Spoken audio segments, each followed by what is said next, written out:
ஆனால் மரத்தினால் அனுபவிக்கப்படும் அந்த இன்பங்கள் மனிதனால் மிகவும் கீழ்த்தரமான இன்பங்களாக, இப்படியாப்பட்ட ஒரு மரம் காற்றுலையும் புயல்லையும் வெயிலையும் இவ்வளோ கஷ்டப்பட்டுன்னு அதே இடத்துல நின்றுக்குது, அதால் தப்பிக்கவே முடியாது அப்படின்னு நினைக்கிறேன். நம்மனா வீட்டுக்குள்ளே போய் ஏசி போட்டுக்கிறோம், ஆனால் மரத்தெல்லாம் அப்படி பண்ண முடியுமா? பண்ண முடியாது. அப்போது அது அனுபவிக்கிறது நம்மளை விட அதிகமான துன்பங்களை அனுபவிக்குது, அது நம்மளோட கீழ்நிலையில் இருக்குது அப்படின்றது நம்ம புரிஞ்சுக்கிறோம் இல்லையா? ஆனால் அதுக்கு அந்த மரம் நான் நினைக்கிறேன் அதுதான் சுகம், அதனுடைய நிலைக்கு அது சுகம் இல்லையா? அதை புரிஞ்சுக்கணும்.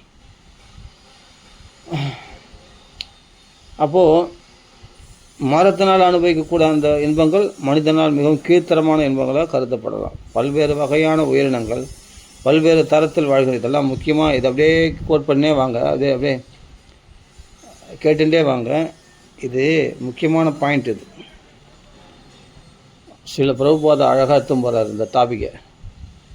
அப்போ மனுஷன் நம்ம நிலை இப்போ இருக்கிறோமே இந்த பௌதிக நிலையில் நாம் சுகமாக இருக்கதா நினைக்கிறோம். உண்மையிலே இது சுகம் இல்லை, இதுக்கு மேலே அப்பாற்பட்ட ஒரு சௌக்கியம் இருக்குதுன்றது சொல்கிறதுக்கு தான் வராரு. அப்படியே கவனிச்சுனே வாங்க. ரொம்ப அருமையான டாபிக் இது. மிகவும் கீழ்த்தரமான இன்பங்களாக கருதப்படலாம்.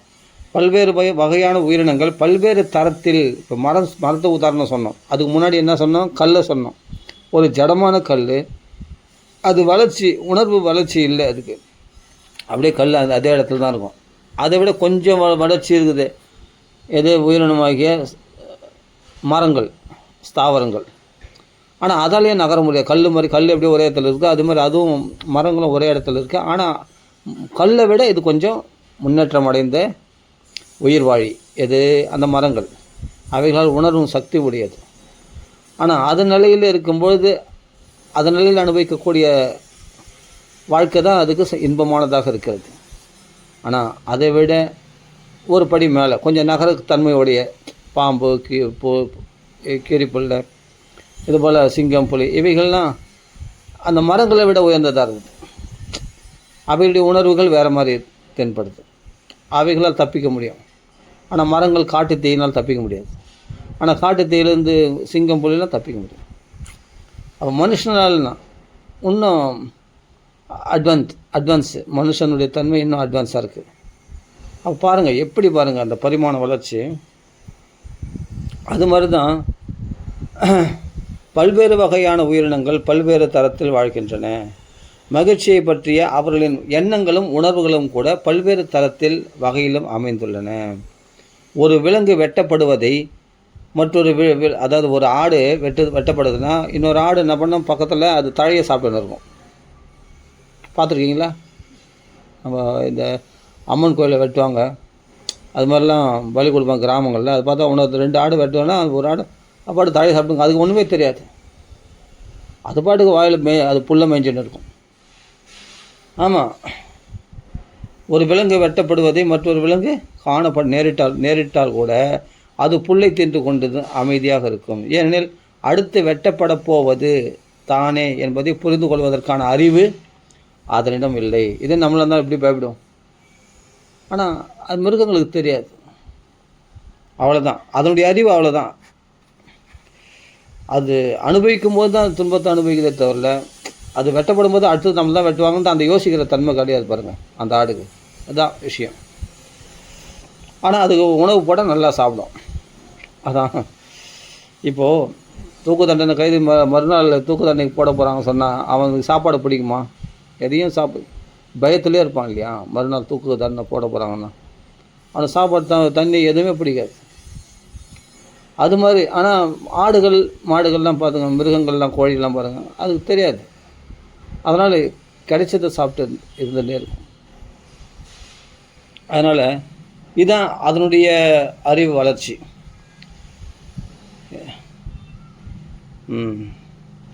அதனால் அடுத்து வெட்டப்பட போவது தானே என்பதை புரிந்து கொள்வதற்கான அறிவு அதனிடம் இல்லை. தான் மகிழ்ச்சியாக இருப்பதாக அது எண்ணிக்கொண்டிருக்கும், ஆனால் மறுகணமே அது வெட்டப்படலாம். இவ்விதமாக மகிழ்ச்சியில் பல்வேறு நிலைகள் உள்ளன. இருப்பினும் அவை எல்லாவற்றிலும் மிக உயர்ந்த மகிழ்ச்சி என்ன? ஸ்ரீ கிருஷ்ணர் அர்ஜுனனிடம் கூறுகிறார், சுகம் ஆத்யந்திகம் யத்தத்து புத்தி கிராஹ்யம் அதிந்திரியம் வேத்து யத்ர ந சைவாயம் ஸ்திதச்சலதி தத்பதः. அந்த இன்ப நிலையில், அதாவது அந்த சமாதி நிலையில் ஏற்படக்கூடிய இன்பம் ஒரு யோகிக்கு, அவன் திவ்யமான புலன்களின் மூலம் எல்லையற்ற திவ்யமான ஆனந்தத்தை அனுபவிக்கின்றான். இவ்வாறு நிலை பெற்றவன் உண்மையிலிருந்து என்றும் வழுவதில்லை. பகவத்கீதையில் 6வது அத்தியாயத்தில் 21வது ஸ்லோகத்தில் இந்த ஸ்லோகம் சொல்லப்பட்டிருக்கு. இந்த ஸ்லோகத்துக்கு விளக்கம் இதுதான். அந்த உயர்ந்த அந்த பேரானந்த நிலையில் பிரம்ம சௌக்கியம் அதை அனுபவிக்கும் போது அவன் திவ்யமான புலன்கள், இந்த பௌதிகமான புலன்கள் இல்லை, சூட்சமான புலன்களும் இருக்குது.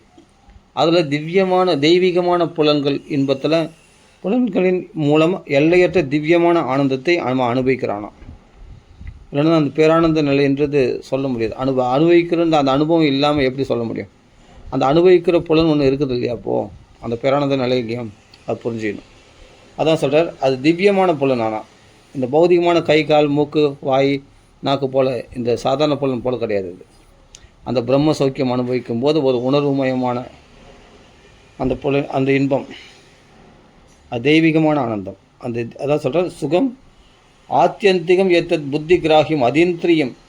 இந்த இந்திரியங்களுக்கு அப்பாற்பட்ட இன்பம். வேத்தியத்திர நச்சைவாயம் ஸ்திதஸ்சலதி தத்வதா. அந்த இன்ப நிலையில், அதாவது சமாதி, அவன் திவ்யமான புலன்களின் மூலம் எல்லையற்ற திவ்யமான ஆனந்தத்தை அனுபவிக்கிறான். இவ்வாறு நிலை பெற்றவன் உண்மையிலிருந்து அந்த சத்திய வஸ்துவாகிய சத்வஸ்து, அந்த சத்ஸ்வரூபத்தில் ரமிக்கின்ற அந்த உண்மையிலிருந்து என்றும் வழுவுவதில்லை.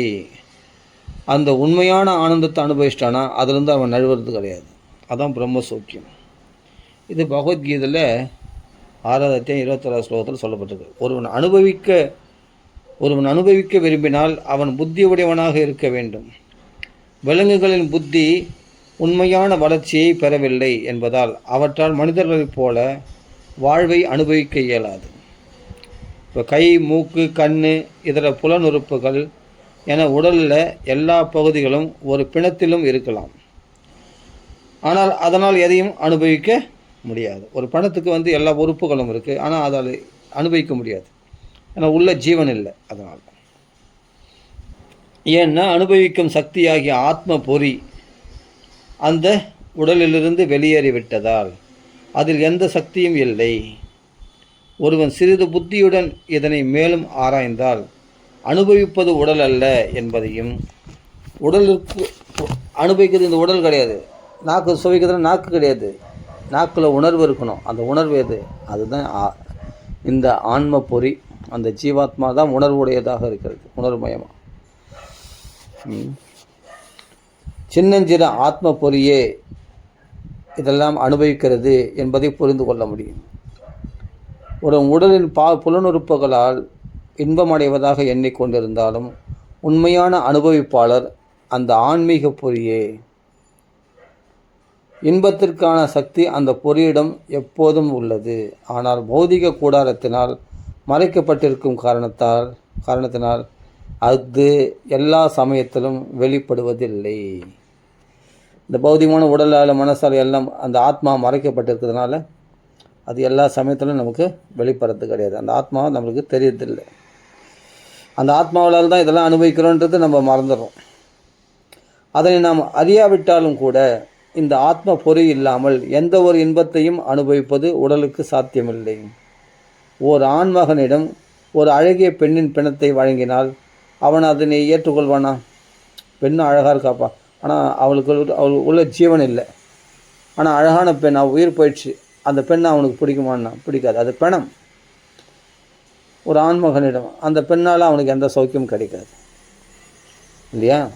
ஒரு ஆண்மகனத்தில் ஒரு அழகான பிணத்தை வழங்கினால் அவன் அதனை ஏற்றுக்கொள்வானாம்? இல்லை.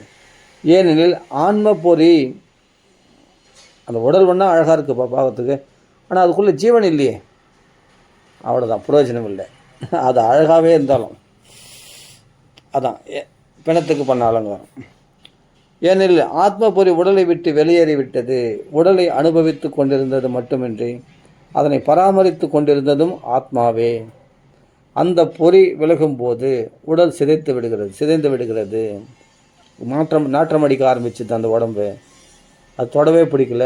அந்த பிணத்தை பார்த்தாலே அப்படியே உடனே போய் தலை குளிச்சணும்னு சொல்லுவாங்க இல்லையா? தலையை அப்படியே ஆடையோடு போய் ஸ்நானம் பண்ணணும் இல்லையா? அப்படி தலைமுழுக போடணும். இதே அதை தலை குளிக்கணும் சொல்லுவாங்க இல்லையா? இதே ஆய்வினை மேலும் விரிவுபடுத்தினால், இந்த ஆய்வினை மேலும் விரிவுபடுத்தினால், அனுபவிப்பது ஆத்மா என்றால் ஆத்மாவிற்கும் புலன்கள் இருந்தாக வேண்டும் என்பதை உணரலாம். இல்லாவிடில் இதுனா பெரிய குண்டா இருக்கும். ஆத்மான்றது ஒரு ஜோதி வடிவம். ஆமாம், அதுக்கும் புலன்கள் உண்டு. ஆத்மாவுக்கும் இந்த ஜீவாத்மாவும் புலன்கள் உண்டு. இல்லைன்னா எப்படி அனுபவிக்க முடியும்? அனுபவிப்பது ஆத்மா என்றால் ஆத்மாவிற்கும் புலன்கள் இருந்தாக வேண்டும் என்பதை உணரலாம். இல்லாவிடில் அதனால் எவ்வாறு அனுபவிக்க இயலும்? யோசிக்க வேண்டிய விஷயம். ஆத்மா அளவில் அணுவை விட சிறியது என்றாலும் அதுவே உண்மையான இன்பத்தை பெறுகிறது என்பதை வேதங்கள் உறுதிப்படுத்துகின்றன. ஆத்மாவை அளப்பது சாத்தியமல்ல. ஆயினும் ஆத்மாவிற்கு அளவு கிடையாது என்று கூறிவிடல் ஆகாது. அளவில்லாமல் அது எப்படி இருக்கும்? ஒரு புள்ளியை போன்று சிறியதாக இருக்கும் ஒரு பொருளுக்கு நீள அகலம் கிடையாது என்று நமக்கு தோன்றலாம். ஆனால் அதனை நுண்ணோக்கியில் வைத்து பார்க்கும்போது அதற்கும் நீளம் அகலம் உள்ளது என்பதை நம்மால் உணர முடியும். இல்லாத ஒரு விஷயம் நமக்கு ஒரு அனுபவத்தை கொடுக்காது. இருக்குது. அது எப்படி இருக்குன்னா நம்ம புலன்களுக்கு அப்பாற்பட்டு இருக்குது. அவ்வளோதான். ஆக மொத்தம் இருக்குது. அப்போ அளவில் ரொம்ப சிறியதாக இருக்கிறது அந்த ஆன்ம பொறியானது. அது எந்த ஒரு லென்ஸுனாலையும் எந்த ஒரு மைக்ரோஸ்கோப்னாலையும் பார்க்க முடியாது இல்லையா? அதற்கும் நீளம் அகலம் உள்ளது என்பதை நம்மால் உணர முடியும். அதுபோலவே ஆத்மாவிற்கும் அதற்கென்று ஒரு அளவு உள்ளது. ஆனால் அதனை நம்மால் உணர முடியாது. நாம் ஒரு சட்டையை வாங்கும்போது அது நமது உடலிற்கு பொருத்தமான முறையில் வாங்கப்படுகிறது. ஆத்ம பொறிக்கு உருவம் இருந்தாக வேண்டும். இல்லாவிடில் அதனை தங்க வைக்கும் விதத்தில் பௌதிக உடல் எவ்வாறு வளர்ச்சி பெற முடியும்? இறுதி முடிவு என்னவெனில் ஆத்ம பொறி அருவமானது அல்ல. அது ஓர் உண்மையான நபர். அதனால தான் புருஷன்னு சொல்கிறோம். இந்த தேகத்தில் உள்ள புருஷன், அதனால தான் அந்த ஆத்மாவை புருஷன்னு சொல்கிறோம். கடவுள் ஒரு உண்மையான நபர். அவரது சின்னஞ்சிறு அம்சமாகிய ஆத்ம பொறியும் ஒரு நபரே. பகவான் எப்படி ஒரு நபரோ அப்படி அம்சமாகிய இந்த ஜீவாத்மாவும், இந்த ஜீவாத்மா பொறியாகிய அது இந்த ஜீவாத்மா ஒரு நபரே. தந்தைக்கு உருவமும் தனித்துவமும் இருக்குமெனில் மகனும் அவற்றை பெற்றிருக்கிறான். இது மறுக்கவே முடியாது. மேலும் மகனிடம் அவை இருக்குமெனில் தந்தையிடமும் அவை இருக்கின்றன. அப்போ இறைவன் அருவம் கிடையாது. நமக்கு உருவம் கொடுத்த பகவான் எப்படி அருவமாக இருப்பான்? மேலும் மகன் அவை இருக்குமெனில் தந்தையிடமும் அவை இருக்கின்றன என்பதை நாம் முடிவு செய்யலாம். எனவே கடவுளின் குழந்தைகள் ஆகிய நமக்கு உருவத்தையும் தனித்தன்மையையும் வழங்கிவிட்டு நமது தந்தையான முழுமுதற் கடவுளுக்கு அவற்றை எவ்வாறு மறுக்க முடியும்? அதீந்திரியம் அப்படின்னு ஒரு பதம் பார்த்தோன்னா, சுகம் ஆத்தியந்திகம் அப்படின்னு படிக்கும்போது அது அதீந்திரியம்னு வருது இல்லையா? அதாவது என்ன ஸ்லோகம் அது? சுகம் ஆத்தியந்திகம் எத்தத்து புத்தி கிராகியம் அதீந்திரியம். அதீந்திரியம் என்றால் உண்மையான மகிழ்ச்சியை உணர்வதற்கு முன்பாக பௌதிக புலன்களை கடந்தாக வேண்டும் என்று பொருள். இந்திரியங்களை கடந்தாக வேண்டும். இந்த இந்திரிய சுகம் உண்மையான மகிழ்ச்சி இந்த புலன் இன்பங்கள் இல்லை. இந்த புலன்பு அப்பாற்பட்டது. அதான் அதீந்திரியம். இந்திரியங்களுக்கு அப்பாற்பட்ட ஒரு சுகம், அந்த ஆன்ம சௌக்கியம். அதீந்திரியம் என்றால் உண்மையான மகிழ்ச்சியை உணர்வதற்கு முன்பாக பௌதிக புலன்களை கடந்தாக வேண்டும் என்று பொருள். ரமந்தே யோகினோ அனந்தே சத்யானந்த சிதாத்மனே.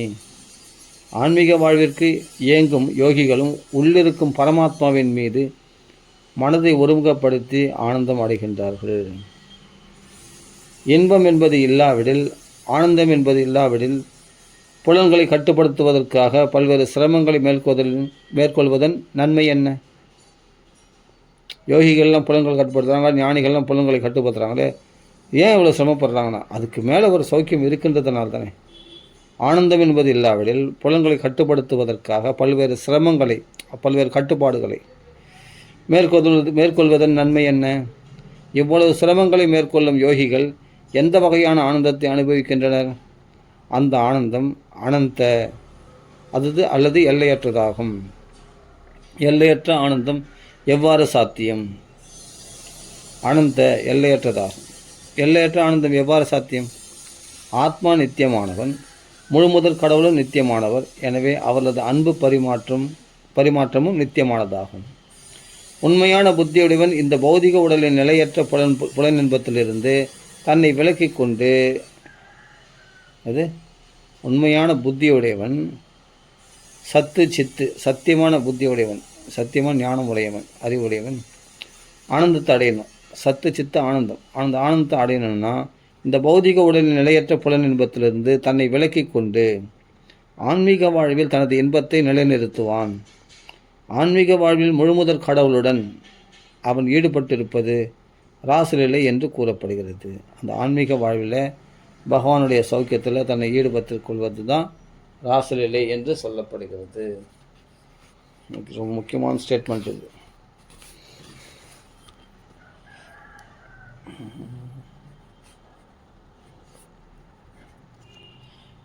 நாம் விருந்தாவன கோபியர்களுடன் கிருஷ்ண நிகழ்த்திய ராச நடனத்தை பற்றி அடிக்கடி கேள்விப்பட்டுள்ளோம்.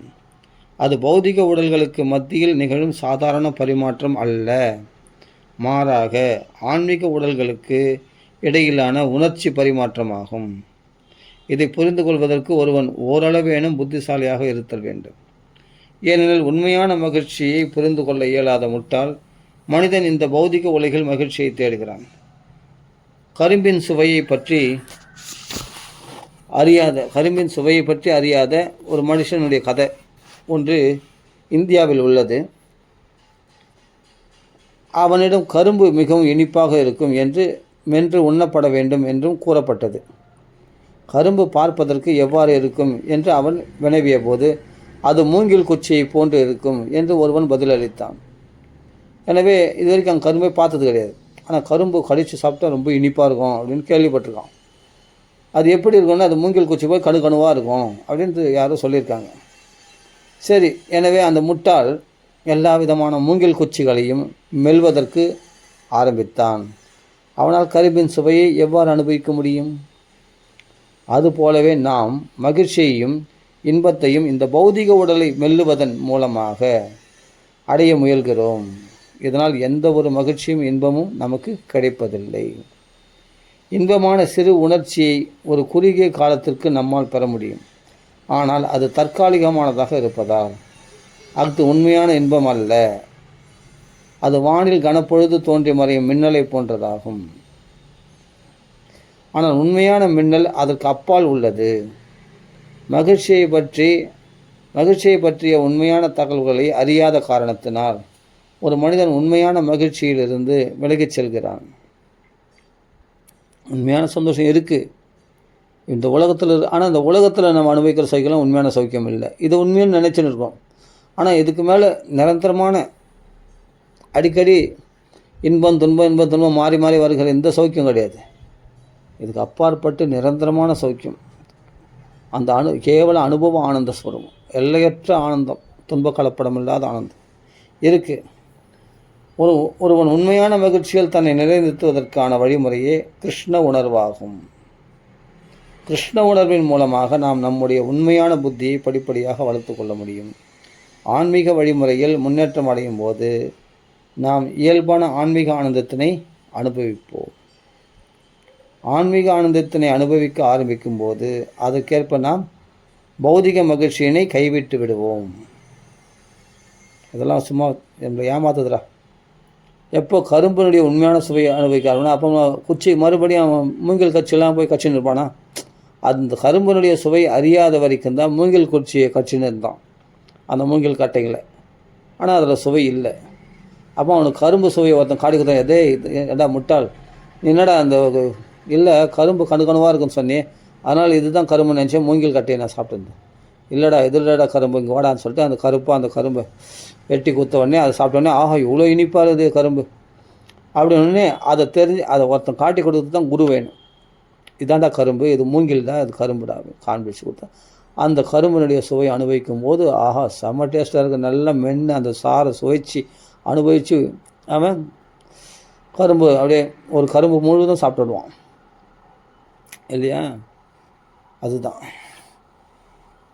அப்போது ஒருவன் உண்மையான மகிழ்ச்சியில் தன்னை நிலைநிறுத்துவதற்கான வழிமுறையே கிருஷ்ண உணர்வாகும். இந்த கிருஷ்ண பக்தியில் தானே அந்த உண்மையான கரும்பு சாறு இருக்குது அப்படின்னு தெரிஞ்சுக்கணும். கிருஷ்ண உணர்வு மூலமாக நாம் நம்முடைய உண்மையான புத்தியை படிப்படியாக வளர்த்து கொள்ள முடியும். ஆன்மீக வழிமுறையில் முன்னேற்றம் அடையும் போது நாம் இயல்பான ஆன்மீக ஆனந்தத்தினை அனுபவிப்போம்.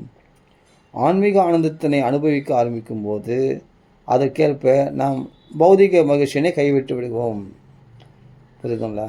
இந்த மூங்கில் கொச்சியை கடிக்கிறத விட்டு விடுவான் உண்மையான கரும்பு சாரை சாப்பிட்ட உடனே. பரம்பொருளை பற்றிய புரிந்துணர்வில் முன்னேறுகையில் நாம் இயல்பாகவே இந்த பொய்யான மகிழ்ச்சியில் பற்றற்றவர்களாகும். ஒருவன் எப்படியாவது கிருஷ்ண உணர்வின் அந்த நிலைக்கு உயர்த்தப்பட்டால் அதன் விளைவு என்ன? எம் லத்வா ச அபரம் லாபம் மன்யதே நாதிகம் ததகா யஸ்மின் ஸ்திதோ ந துக்கேன குருநாபி விசால்யதே. அந்த உயர்ந்த லாபத்தை அடைஞ்சிட்டானா வேறு எதுலேயும் ஆசை அற்றவனாக போயிடும்.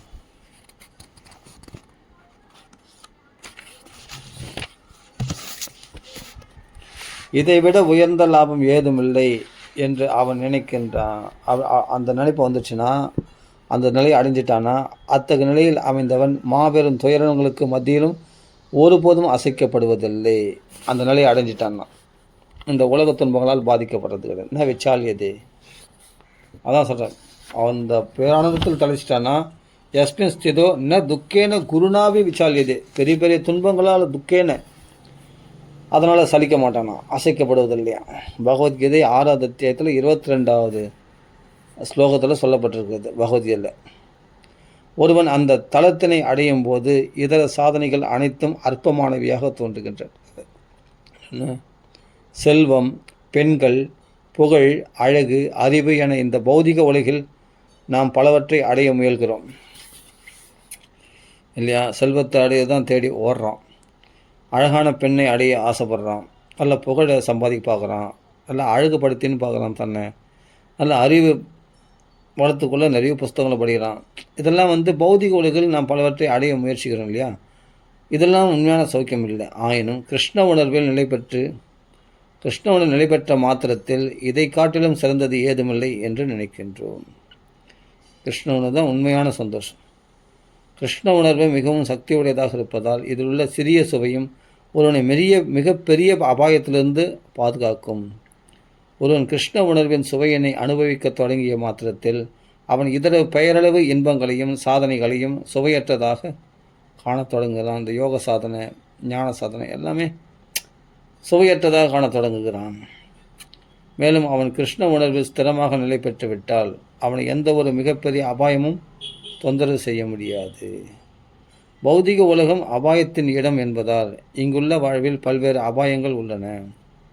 நாம் இந்த அபாயங்களை அனுசரித்து வாழ முயலும் முட்டாள்களாக இருப்பதால் நான் என்ன பண்ணுறோம், இந்த துன்பங்கள்லாம் அனுசரித்து எப்படியோ அட்ஜஸ்ட் பண்ணின்னு வாழ்ந்தாகணும் அப்படின்ட்டு அப்படி வாழ முயலக்கூடிய முட்டாள்களாக இருப்பதால் தான் இந்த விஷயத்தில் கண்களை மூடிக்கொள்ள விரும்புகிறோம். இதெல்லாம் கேர் பண்ணுறதே இல்லை. இவ்வளோ பிரச்சனைகள் இந்த சம்சாரத்தில் இருக்குதுன்னு அதை பற்றி கேர் பண்ணுறதே இல்லை. அதெல்லாம் அப்படி தான் இருக்கும், அட்ஜஸ்ட் பண்ணி தான் போகணும். இதை விட மேலான சௌக்கியம் ஒன்று இருக்குடா, இவ்வளோ கஷ்டங்கள்லாம் கிடையாதுடா. அந்த பௌதிகத்தில் இருக்கிற கஷ்டம் போல் அதில் கஷ்டம் கிடையாதுடா, கஷ்டமே இல்லாமல் ஆனந்தமான வாழ்க்கை இருக்குடா, அது கிருஷ்ண பக்திடா அப்படின்னு சொன்னால் அது வரவே மாட்டேன்றோம். இதில் அட்ஜஸ்ட் பண்ணிட்டாது. ஆனால் இதில் உள்ள துன்பங்களை எல்லாம் சகித்து கொண்டு அதை கண்மூடித்தனமாக இருக்கிறானோ, அதெல்லாம் கண்டு காணாமல் கண்மூடித்தனமாக இவைகள்லாம் இந்த கஷ்டங்களை அனுபவித்து கொண்டு இருக்கிறானோ பாருங்க. அதனால் இவ்விஷயத்தில் கண்களை மூடிக்கொள்ள விரும்புகிறோம். நம்முடைய வாழ்வில் நமக்கு பல்வேறு அபாயகரமான தருணங்கள் இருக்கலாம். ஆனால் கிருஷ்ண உணர்வை பயிற்சி செய்து இறைவனின் திருநாட்டிற்கு திரும்பி செல்வதற்கு நம்மை தயார்படுத்தி கொண்டிருந்தால் அப்போது நாம் அந்த அபாயங்களை பொருட்படுத்த மாட்டோம். அபாயங்கள் போகக்கூடியவை, அவை நிகழ்ந்துவிட்டு போகட்டும் என்று நினைக்க தொடங்கிவிடுவோம். ஒருவன் பௌதிக தளத்தில் வாழ்ந்தபடி அழியக்கூடிய பொருட்களால் உண்டான ஸ்தூல உடலுடன் தன்னை அடையாளம் ஸ்தூல உடலுடன் தன்னை அடையாளம் காணும் வரை மேற்கூறிய உணர்வினை அடைவது மிகவும் கடினமாகும். ஏன்னா அவன் தான் உயர்ந்த சௌக்கியத்தில் இருக்கிறவன், இப்போ இதெல்லாம் இவ்வளோ துன்பங்கள் இருக்குன்னு அனுபவிச்சுன்னு துன்பப்பட்டுன்னு சகிச்சுன்னு இருக்கிறவன் அதெல்லாம் தேவையில்லை. மேலான இன்பத்தில் இருக்கானா, இது வந்தால் என்ன போனான்னா அதை பற்றி கேர் பண்ணவே மாட்டான் போய். ஏன்னா அவன் இருக்கிற ஸ்டேட்டஸே வேறு, அந்த பேரானந்த நிலையில் இருக்கிறான். உலகத்தில் எது நஷ்டமானா எது லாபங்கன்னு சொன்னா அவன் லாபமே வேறு, ஆத்ம லாபம் இல்லையா? அதான் சொல்ல, மேற்கூறிய உணர்வினை அடைவது மிகவும் கடினமானதாகும். ஆயினும் ஒருவன் கிருஷ்ண உணர்வில் எந்த அளவிற்கு முன்னேறுகின்றானோ அந்த அளவிற்கு அவன் உடல் சார்ந்த அடையாளங்களிலிருந்தும் பௌதிக பந்தத்திலிருந்தும் விடுதலை பெற்றிருப்பான். ஸ்ரீமத் பாகவதத்தில் பௌதிக உலகம் ஒரு மாபெரும் கடலுடன் ஒப்பிடப்படுகிறது. இந்த பௌதிக பிரபஞ்ச வானில் கோடிக்கணக்கான கிரகங்கள் மிதந்து கொண்டுள்ளன. அவற்றில் எத்தனை அட்லாண்டிக் பசிபிக் பெருங்கடல்கள் இருக்கும் என்பதை கற்பனை செய்து பாருங்கள். இந்த பிரபஞ்ச வானில் கோடிக்கணக்கான கிரகங்கள் மிதந்து கொண்டு, அதான் நட்சத்திரங்களாக பார்க்குறோம், கிரகங்கள் மிதந்து கொண்டுள்ளன. அவற்றில் எத்தனை அட்லாண்டிக் பசிபிக் பெருங்கடல்கள் இருக்கும் என்பதை கற்பனை செய்து பாருங்கள். இந்த உலகத்தில் எவ்வளோ கடல்கள் பார்க்குறோம், அது மாதிரி அத்தனை உலகங்கள்லாம் பெரிய பெரிய கடல்லாம் இருக்கு இல்லையா? உண்மையில் ஒட்டுமொத்த பௌதிக பிரபஞ்சமும் பிறப்பிறப்பென்னும் மாபெரும் துன்ப கடலுடன் ஒப்பிடப்படுகிறது இல்லையா? அறியாமையின் இந்த பெருங்கடலை கடப்பதற்கு வலுவான படகு தேவைப்படுகிறது. கிருஷ்ணரது தாமரை திருவடிகளே அந்த வலுவான படகாகும். நாம் உடனடியாக அந்த படகினில் ஏறிக்கொள்ள வேண்டும். கிருஷ்ணரின் திருவடிகள் மிக சிறியதாக இருக்கின்றனவே என்று எண்ணி தயங்கக்கூடாது. ஒட்டுமொத்த பிரபஞ்சமும் அவரது திருவடிகளில் நிலை பெற்றுள்ளது. அந்த திருவடிகளிடம் தஞ்சமடைபவனுக்கு இந்த மாபெரும் பௌதிக பிரபஞ்சம் ஒரு கன்றின் குழம்பில் தங்கிய நீரை போல அற்பமானதாகி விடுவதாக கூறப்பட்டுள்ளது. ஆமாம், இந்த சம்சார சாகரத்தை ஒரு கன்றின் குழம்படியில் தாண்டுற மாதிரி தாண்டிடலாமா? இந்த மாபெரும் பௌதிக பிரபஞ்சம் ஒரு கன்றின் குழம்பில் தங்கிய நீரை போல அற்பமானதாகி விடுவதாக கூறப்பட்டுள்ளது. அந்த சிறிய குழம்பினை கடந்து செல்வதில் நிச்சயம் எந்த ஒரு சிரமமும் கிடையாது. தம் வித்யா துக்க சம்யோக வியோகம் யோக சஞ்சிதம். இதுவே ஜட தொடர்பினால் எழும் எல்லா துன்பங்களிலிருந்தும் பெறப்படும் உண்மையான விடுதலையாகும். பகவத்கீதையில் 6வது அத்தியாயத்தில் 23வது ஸ்லோகத்தில் சொல்லப்பட்டிருக்கு. நாம் இந்த பௌதிக உலகில் கட்டுப்பாடற்ற புலன்களினால் பந்தப்பட்டுள்ளோம். யோக வழிமுறை அத்தகு புலன்களை கட்டுப்படுத்துவதற்கானதாகும். நாம் எப்படியாவது புலன்களை கட்டுப்படுத்திவிட்டால் உண்மையான ஆன்மீக மகிழ்ச்சியை பெற்று நமது வாழ்வை வெற்றிகரமானதாக மாற்றிக்கொள்ள முடியும். ச நிச்சயேன யோக்தவ்யோ யோகோ அனிர்விண்ண சேதசா சங்கல்ப பிரபவான் காமாம் தியக்த்வா சர்வான் அசேஷதா மனசைவ இந்திரிய கிராமம் வினியம்ய சமந்ததः.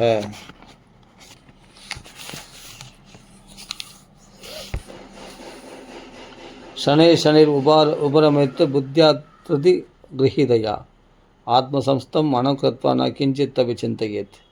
ஏதோ நிச்சலதி மனச்சஞ்சலம் அஸ்திரம்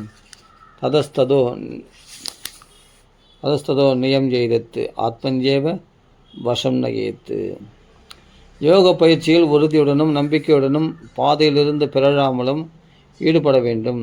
மன அனுமானத்தினால் பிறந்த எல்லா ஜட ஆசைகளையும் துறந்து எல்லா பக்கங்களிலிருந்தும் அனைத்து புலன்களையும் மனதால் அடக்க வேண்டும். வலுவான நம்பிக்கையுடன் கூடிய புத்தியின் மூலம் படிப்படியாக சமாதியில் நிலை பெற வேண்டும். இவ்வாறு மனம் ஆத்மாவில் மட்டுமே நிலைப்படுத்தப்பட்டு வேறு எதையும் சிந்திக்காமல் இருக்க வேண்டும். மனம் தனது சஞ்சலமான நிலையற்ற தன்மையால் எங்கெல்லாம் சஞ்சரிக்கின்றதோ அங்கிருந்தெல்லாம் மனதை இழுத்து மீண்டும் தன் கட்டுப்பாட்டிற்குள் கொண்டு வர வேண்டும். இது பகவத்கீதையில் 6வது அத்தியாயத்தில் 24, 25, 26 3 ஸ்லோகங்கள் சொல்லப்பட்டிருக்கிறது. மனம் எப்போதும் சஞ்சலமானதாகும். அது சில நேரங்களில் இவ்வழியில் செல்லும், சில நேரங்களில் அவ்வழியில் செல்லும். யோக பயிற்சியின் மூலமாக நாம் மனதை கிருஷ்ண உணர்வை நோக்கி இழுக்கின்றோம். மனமானது கிருஷ்ண உணர்விலிருந்து விலகி பல்வேறு வெளிப்புற பொருட்களை தேடுகிறது. ஏன்னா நினைவிற்கெட்டாத காலந்தொட்டு பிறவிதோறும் அதுவே நமது பயிற்சியாக இருந்து வந்துள்ளது. எனவே ஒருவன் கிருஷ்ண உணர்வில் மனதை நிலைநிறுத்த முயலும் போது ஆரம்பத்தில் மிக பெரிய சிரமங்கள் இருக்கலாம். ஆயினும் அந்த சிரமங்கள் அனைத்தையும் வெற்றி கொள்ள முடியும். மனம் சஞ்சலம் அடைவதாலும் கிருஷ்ணரில் நிலைநிறுத்தப்படாததாலும் அது ஒன்றிலிருந்து மற்றொன்றிற்கு பயணித்து கொண்டுள்ளது. உதாரணமாக நாம் ஒரு வேலையில் ஈடுபடும்போது 10, 20, 30 அல்லது 40 வருடத்துக்கு முன்பாக நிகழ்ந்த சம்பவங்களின் நினைவுகள் எந்த ஒரு காரணமுமின்றி நமது மனதில் திடீரென்று அவ்வாறு என்ன ஓட்டம் 30 வருஷம் முன்னாடி 40 வருஷம் முன்னாடி நடந்த விஷயம்லாம் அப்படி தோன்றலாம். அவ்வாறு ஓடினே இருக்கும் மனசில். அந்த நினைவுகளை ஒன்றால் கண்ட்ரோல் பண்ண முடியாது. இந்த நினைவுகள் நமது உள்ளுணர்வில் இருந்து வருகின்றன. அவை எப்போதும் எழுந்து கொண்டிருப்பதால் மனம் எப்போதும் சஞ்சலமாகவே உள்ளது. இப்போ நம்ம செய்கிற வேலைக்கும் அந்த எண்ணங்கள் வரத்துக்கும் சம்மந்தமே இருக்காது. என்றைக்கோ நடந்த விஷயங்கள் நம்ம மனசில் ஓடின்னு இருக்கும், சிந்தனை ஓட்டம். இதுக்கு இப்போ நம்ம செய்கிற வேலைக்கு இப்போ நம்ம ஏதோ ஒரு வேலையில் இருப்போம், சமையல் வேலை ஏதோ ஒன்று, ஆனால் பார்த்தா என்றைக்கோ நடந்த விஷயம் மனசில் அப்படியே சரன்னு ஓடினே இருக்கும். நம்மளால் கண்ட்ரோல் பண்ண முடியாத அளவுக்கு அந்த எண்ண ஓட்டங்கள் ஓடினே இருக்கும். அவ்வளோ பதிவுகள் உள்ளுணர்வில் பதிவுகள் பதிக்கப்பட்டிருக்கின்றன. அந்த பதிவுகள் தான் வெளியே வருது. அவை எப்போதும் எழுந்து கொண்டிருப்பதால் மனம் எப்போதும் சஞ்சலமாகவே உள்ளது. ஏரி அல்லது குளத்தினை கலக்கினால் அதன் அடியில் உள்ள எல்லா சேரும் மேல் பகுதிக்கு வந்துவிடும். அதுபோலவே மனம் சஞ்சலம் அடையும் போது பல்வேறு ஆண்டுகளாக படிந்துள்ள பல்வேறு எண்ணங்கள் நமது உள்ளுணர்விலிருந்து எழுச்சி பெறுகின்றன. குளத்தை நாம் கலக்காவிடில் அந்த சேறு அடியில் தங்கிவிடும். யோக வழிமுறை என்பது மனதை அமைதிப்படுத்தி இவ்வெல்லா எண்ணங்களையும் அடியில் படியச் செய்வதற்கான வழிமுறையாகும். மனதை சஞ்சலமடையாமல் பாதுகாப்பதற்காகவே பல்வேறு சட்டத்திட்டங்கள் வழங்கப்பட்டுள்ளன. நாம் அவற்றை பின்பற்றினால் படிப்படியாக மனம் கட்டுப்பாட்டில் வரும். செய்யக்கூடாதவை, செய்ய வேண்டியவை என்று பல செயல்கள் உள்ளன. மனதை பயிற்றுவிப்பதில் உண்மையானவனாக இருப்பவன் அவற்றை பின்பற்ற வேண்டும். அவன் மனம் போன போக்கில் செயல்பட்டால் மனதை கட்டுப்படுத்துவது எவ்வாறு சாத்தியமாகும்? மனம் நன்றாக பயிற்றுவிக்கப்பட்டு கிருஷ்ணரை தவிர வேறு எதையும் சிந்திக்காத நிலையினை அடையும் போது அஃது அமைதியுற்று சலனமற்றதாகிவிடும். பிரசாந்த மனசம் ஹியேனம் யோகினம் சுகமுத்தமம் உபைதி சாந்தரஜசம் பிரம்மபூதம் அகல்மஷம். என் மீது மனதை நிறுத்திய யோகி நிச்சயமாக உத்தம சுகம் என்னும் உயர் பக்குவத்தை அடைகிறான். ரஜோகுணத்தை கடந்த அவன் பிரம்மத்திடம் உள்ள தனது குண ஒற்றுமையை உணர்வதன் மூலம் தனது முந்தைய செயல்களின் விளைவுகளிலிருந்து விடுபடுகிறான். இது பகவத்கீதையில் 6வது அத்தியாயம் 27 ஸ்லோகத்தை சொல்லப்பட்டிருக்கு. எல்லாமே தியான யோகத்தில் தான் சொல்கிறார். 6வது அத்தியாயம் அத்தியாத்மிக யோகம். அத்தியாத்மிக யோகம்னா அதான் தியான யோகம் சொல்கிறார். மனம் எப்போதும் மகிழ்ச்சிக்கான பொருள்களை சிந்தித்து கொண்டுள்ளது. இஃது எனக்கு மகிழ்ச்சியை தரும், அஃது எனக்கு மகிழ்ச்சியை தரும், மகிழ்ச்சி இங்குள்ளது அல்லது மகிழ்ச்சி அங்குள்ளது என்று நான் எப்போதும் எண்ணிக்கொண்டுள்ளேன். இவ்விதமாக மனம் நம்மை இங்கும் அங்கும் அழைத்து செல்கிறது.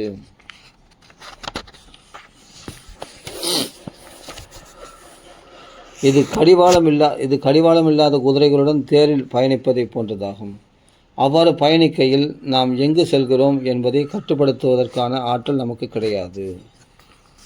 நாம் வெறுமனே அச்சத்தில் அமர்ந்து கொண்டு செய்வதறியாமல் திகைத்து கொண்டிருப்போம் இல்லையா? மனதை கிருஷ்ண உணர்வின் வழிமுறையில் குறிப்பாக ஹரே கிருஷ்ணா ஹரே கிருஷ்ணா கிருஷ்ண கிருஷ்ண ஹரே ஹரே ஹரே ராம ஹரே ராம ராம ராம ஹரே ஹரே ஹரே கிருஷ்ணா கிருஷ்ண கிருஷ்ண ஹரே ஹரே ஹரே ராம ராம ராம ஹரே ஹரே ஹரே கிருஷ்ண கிருஷ்ண கிருஷ்ண ஹரே ஹரே ஹரே ராம ராம ராம ஹரே ஹரே என்னும் மந்திரத்தை உச்சரிப்பதில் ஈடுபடுத்தியவுடன் மனம் என்னும் காட்டு குதிரைகள் நமது கட்டுப்பாட்டின் கீழ் படிப்படியாக வரும்.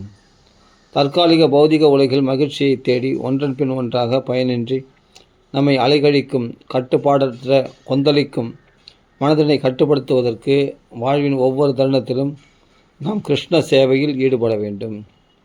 யுஞ்சன் ஏவம் சதாத்மானம் யோகி விகத கல்மஷா சுகேன பிரம்ம சம்ஸ்பர்ஷம் அத்தியந்தம் சுகம் அஷ்ணுதே. இவ்வாறாக சுய கட்டுப்பாடுடைய யோகி இடைவிடாத யோக பயிற்சியினால் எல்லா ஜட கலங்கத்திலிருந்தும் விடுபட்டு இறைவனின் திவ்யமான அன்பு தொண்டில் பக்குவமான சுகத்தின் உன்னத நிலையை அடைகிறான். பகவத்கீதை 6வது அத்தியாயம் 28வது ஸ்லோகம். தன்னிடம் பக்தி செலுத்துபவர்களுக்கு கிருஷ்ணர் என்றென்றும் நண்பனாக தொண்டு புரிகிறார். ஒருவன் சிரமத்தில் இருக்கும்போது அவனது நண்பன் அவனை காப்பாற்றுகிறான். பகவத்கீதையில் கூறப்பட்டுள்ளபடி கிருஷ்ணரே எல்லா ஜீவன்களின் உண்மையான நண்பர் ஆவார். நாம் அவருடனான நமது நட்புறவினை புதுப்பிக்க வேண்டும். இந்த நட்புறவினை புதுப்பிப்பதற்கான வழிமுறையே கிருஷ்ண உணர்வாகும். கிருஷ்ண உணர்வு பயிற்சியினால் அளவில்லாத பௌதிக இச்சைகள் ஒரு நாள் நிறுத்தப்பட்டுவிடும். இந்த அளவில்லா இச்சைகள் நம்மை கிருஷ்ணரிடமிருந்து ஒதுக்கி வைத்துள்ளன. கிருஷ்ணர் நமக்குள் இருக்கின்றார். நாம் அவரை நோக்கி திரும்புவதற்காக காத்து கொண்டுள்ளார். ஆனால் நாம பௌதிக விருப்பம் என்னும் மரத்தின் பழங்களை ஆர்வத்துடன் உண்பதில் மும்முரமாக உண்டுள்ளோம். பௌதிக விருப்பம் என்னும் மரத்தின் பழங்களை ஆர்வத்துடன் உண்பதில் மும்முரமாக உள்ளோம். அந்த பழங்களை அனுபவிப்பதற்கான பலவந்தமான ஆசைகளை நாம் நிறுத்தியாக வேண்டும். பிரம்மம், தூய ஆத்மா என்னும் நமது உண்மையான அடையாளத்தில் நாம் நம்மை நிலைநிறுத்த வேண்டும். இது வரைக்கும் இப்போ பூர்த்தி பண்ணிப்போம். மேலுள்ள விஷயங்கள் அடுத்த வகுப்பில் பார்க்கலாம். இப்போது மனசை எப்படி பகவானிடத்தில் நிலைநிறுத்துவது அப்படின்லாம் சொல்லியிருக்கார். அதனால் என்ன பயன்பாடுகள் என்றெல்லாம் சொல்லியிருக்காரு. சரி, இப்போ பூர்த்தி பண்ணிப்போம். ராம ஸ்ரீ ஹரி நம. ஸ்ரீல பிரபாத் கி ஜெய், சகல சாதுமணி கி ஜெய். அஜ்ஞானத்திமிராந்தஸ்ய ஞானாஞ்சன சலாகய சத்ருன்மிலிதம் என்னும் தஸ்மை ஸ்ரீ குரவே நமக. நமோ நம. சீதாபதி ராம ராம ராம ராம ராம. சீதாபதி ராம ராம ராம ராம ராம ராம ராம ராம். ராம ராம ராம ராம ராம ராம ராம ராம். ராம ராம ராம ராம ராம ராம ராம ராம். ராம ராம ராம ராம ராம ராம ராம ராம். श्री राम नाम संकीर्तन की जय. आंजनेय स्वामी की जय. साधु मंडली की जय.